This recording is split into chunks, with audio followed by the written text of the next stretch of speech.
আসসালামু আলাইকুম। বাংলাদেশ বেতার সিলেট সংবাদ পড়ছি কুমকুম হাজারা মারুফা। সুষ্ঠু পরিবহন ব্যবস্থার লক্ষ্যে বিআরটিএ সিলেট সার্কেল অফিসের সার্বিক কার্যক্রমের উপর গণশুনানি অনুষ্ঠিত হয়েছে গতকাল সিলেট জেলা কালেক্টরেটে।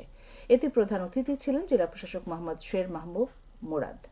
বিশেষ অতিথি ছিলেন অতিরিক্ত জেলা ম্যাজিস্ট্রেট ফারজানা আক্তার মিতা। গণশুনানিতে পরিবহন সেক্টরের বিভিন্ন সমস্যার কথা উঠে আসে।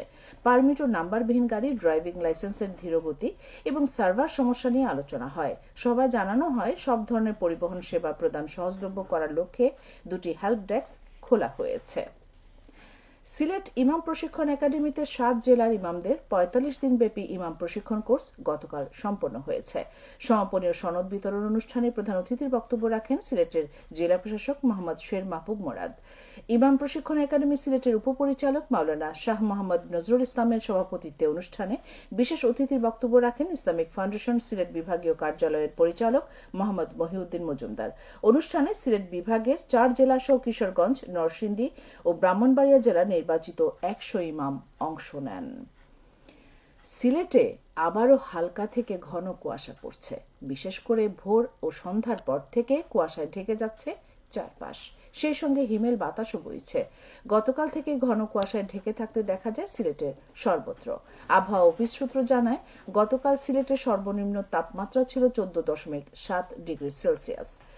আজ সন্ধ্যা 6টা থেকে পরবর্তী 24 ঘন্টায় অস্থায়ীভাবে আংশিক মেঘলা আকাশ সহ সারা দেশের আবহাওয়া শুষ্ক থাকতে পারে।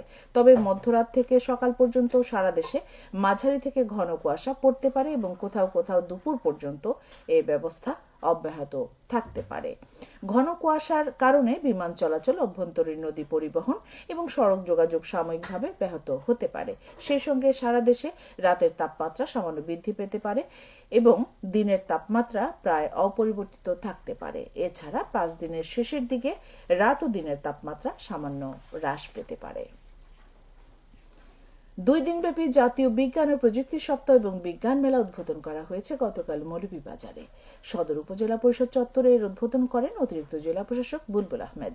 মেলায় বিভিন্ন শিক্ষা প্রতিষ্ঠানে জলবায়ু পরিবর্তন, উন্নত জীবন ব্যবস্থা সহ ক্ষুদে বিজ্ঞানীদের উদ্ভাবিত 16টি স্টল স্থান পাচ্ছে। মেলা প্রতিদিন সকাল 11টা থেকে বিকেল 3টা পর্যন্ত সর্বসাধারণের জন্য উন্মুক্ত থাকবে। উপজেলা প্রশাসন এর আয়োজন করেছে।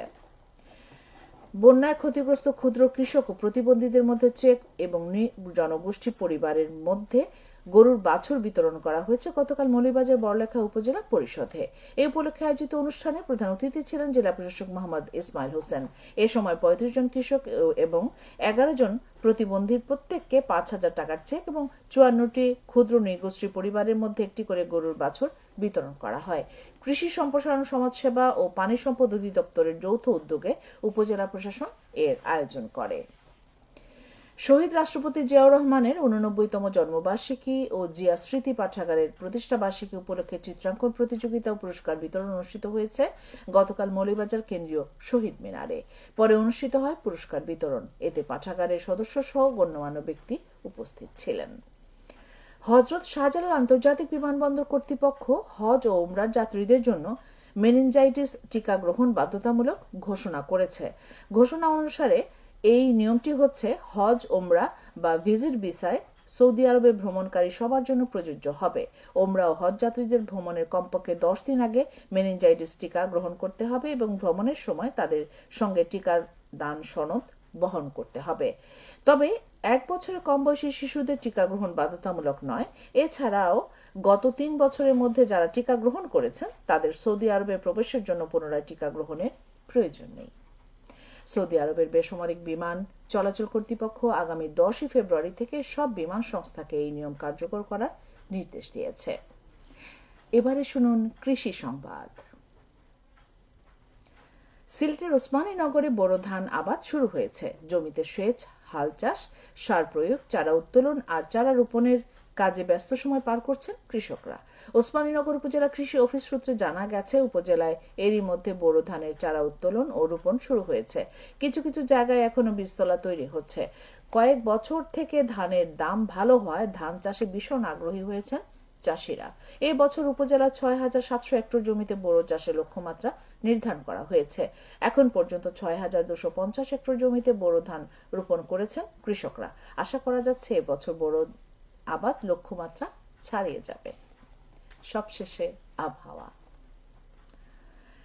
সন্ধ্যা ৬টা পর্যন্ত পূর্বাভাসে বলা হয়েছে সিলেট সহ পার্শ্ববর্তী এলাকায় আজ কোনো সতর্কবাণী নেই এবং কোনো সংকেতও দেখাতে হবে না। আজ সিলেটে সূর্যোদয় হয়েছে ৬টা ৩৮ মিনিটে এবং সূর্য অস্ত যাবে সন্ধে ৫টা ২৯ মিনিটে। সংবাদ শেষ হলো।